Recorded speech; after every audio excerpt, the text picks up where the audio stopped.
여러분 안녕하십니까? KBS 아메리카 뉴스입니다. 한인 4명의 희생자를 낸 애틀랜타 총격 사건으로 LA 지역 한인 사회도 걱정이 많습니다.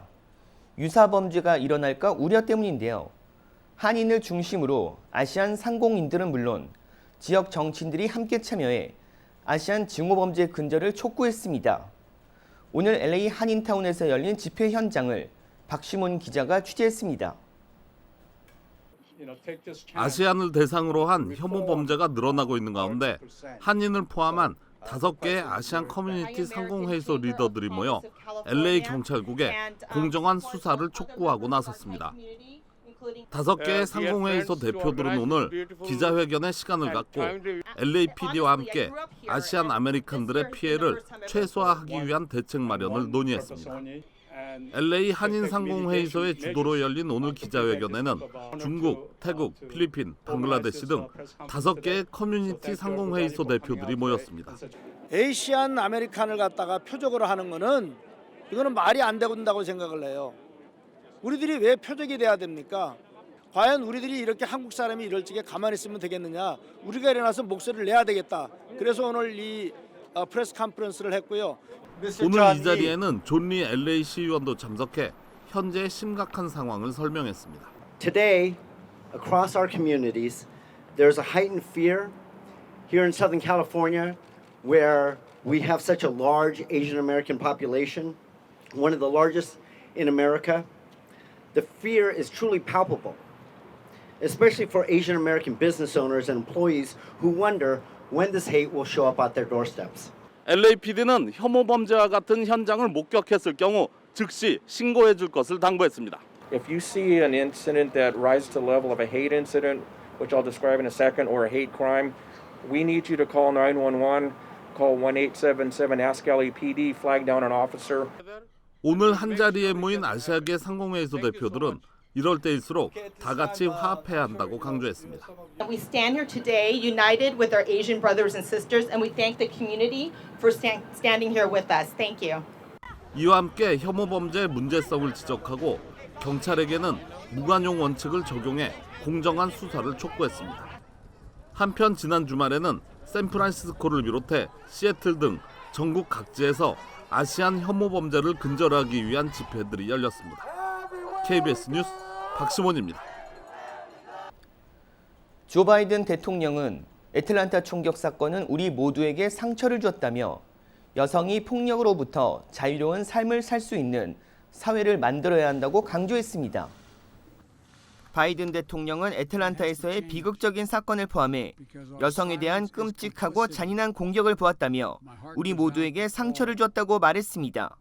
이어 여성 살해 증가를 포함해 가정폭력 사건도 증가하고 있어 여성에 대한 폭력을 끝내기 위해 노력해야 한다고 밝혔습니다.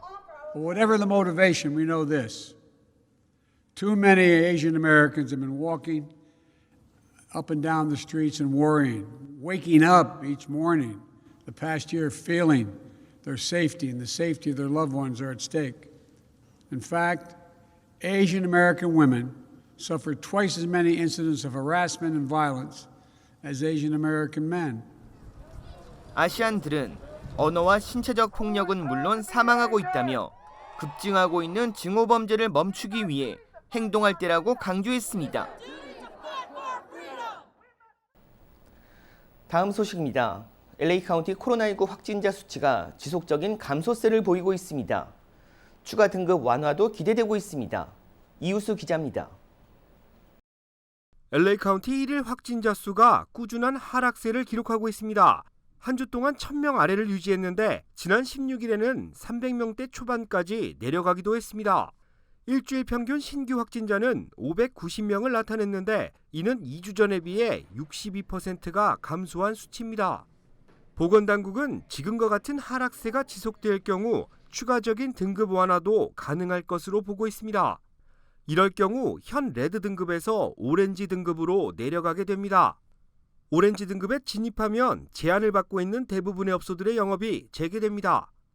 음식을 판매하지 않는 바와 같은 형태의 술집도 야외 영업이 허용되며 소매업종의 입장객 제한도 없어집니다. 제한적으로 운영되고 있는 식당과 영화관의 수용 인원도 지금보다 늘어나 경제 정상화에 한 걸음 더 다가서게 되는 구조입니다. 오렌지 등급에 진입하기 위해서는 인구 10만 명당 신규 감염자 비율인 3.9명을 2주 동안 유지해야 합니다. 지금은 4.1명의 비율을 나타내고 있기 때문에 다음 달쯤에는 기준치를 부합할 수 있을 것으로 보입니다. LA 카운티 보건당국은 봄방학이 시작되는 오는 주말을 기점으로 바이러스 재확산이 우려되고 있다고 밝혔습니다. 일일 확진자 수치가 다시 오름세로 돌아설 경우 방역 등급은 또다시 오를 수 있습니다. KBS 뉴스 이우수입니다. 뉴욕시 고등학교가 오늘부터 대면 수업을 시작했습니다. 17,000명의 교직원도 학교로 돌아왔습니다. 제휴사 뉴욕 KBTV 이창원 기자입니다. 오늘 등교하는 5만 5천여 명의 학생 수는 뉴욕시 고등학교 9학년에서 12학년의 전체 학생 수의 20%에 불과하는 숫자입니다. 미쇼 포를 뉴욕시 교육감은 뉴욕시 공립교회 코로나19 양성률이 0.57%에 그치고 있다며 앞으로 뉴욕시 고교는 주 5일 정상적으로 대면 수업을 진행할 것이라고 밝혔습니다. 그러나 대면 수업에 참여하는 교사와 학생들은 마스크를 착용하고 최근 CDC가 완화한 3피 거리 제한 규정을 지켜야 합니다. 또 매주 한 차례 무작위로 실시하는 코로나19 검사를 받아야 합니다. 3월 29일부터 시작되는 봄 방학 기간 중 타주로 여행한 학생과 교직원은 여행에서 돌아오면 10일 동안 격리 조치를 취해야 합니다. 빌 드 블라시오 뉴욕시장은 이와 관련해 내달 4월부터는 초등학교와 유치원의 대면 수업을 확대하고 이를 위해 다음 주에 대면 수업 전환 신청이 시작된다고 밝혔습니다.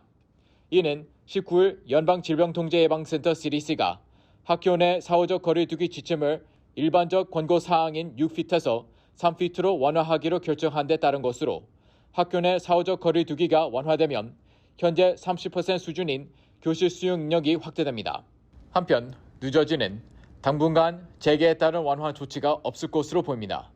필 머피 뉴저지 주지사는 오늘 오전 CNN과의 인터뷰에서 우리는 당분간은 더 이상 수용력에 대해 개방하지 않을 것이라고 말했습니다. 이는 뉴저지의 경우 1인당 신규 감염 사례가 전국에서 세 번째로 높은 것에 따른 것으로 보입니다. 또 새로운 변이 바이러스에 대한 감염 확산도 염두에 두고 있다고 지난 금요일에 언론 인터뷰에서도 밝힌 바 있습니다. 머피 주지사는 인터뷰에서 최근 평균 7%의 일일 양성률과 약 2,000명이 병원 치료 중에 있으며 이것은 여전히 높은 수치라고 전하며 감염률이 줄어들지 않는다면 당분간 완화 조치가 없을 것이라고 시사했습니다. KBTV 뉴스 이창원입니다. 남문기 전 LA 한인회장이 지난 20일 한국 안동에서 별세했습니다. 향년 66세입니다. 남문기 회장은 1954년생으로 간암 판정을 받고 8차례 수술과 치료를 받아오다 2019년 간 이식 수술을 받는 등 투병을 계속해왔습니다. 고인은 미국으로 이민 와 부동산 중개업을 시작해 뉴스타 부동산을 설립했고 28대 LA 한인회장, 미주 한인상공인 총연합회장, 제23대 미주 한인회 총연합회장 등 한인사회에서 주요 단체장을 역임했습니다. 미주 지역 분향소는 LA 뉴스타 부동산 4층에 마련되며 장례 일정은 추후 발표할 예정입니다. 한인 교육단체가 개발한 한국어 온라인 코스가 UC와 칼스테이트 등 대학 입시 학점 인정 과정을 승인받았습니다. 세계 한인교육자연합회인 아이켄의 김성순 회장은 LA 한국교육원의 예산 지원으로 지난 2017년 개발에 착수해 2019년 캘리포니아 교육부, 2020년 전미 우수 온라인 학습 표준에 맞춰 한국어 온라인 커리큘럼이 완성됐다고 밝혔습니다. 아이켄의 온라인 한국어 프로그램은 7학년부터 12학년까지 1단계부터 6단계로 이루어졌습니다. 읽기, 듣기, 말하기, 쓰기뿐 아니라 문화와 역사도 배울 수 있는 종합적인 한국 교육을 담고 있다고 밝혔습니다.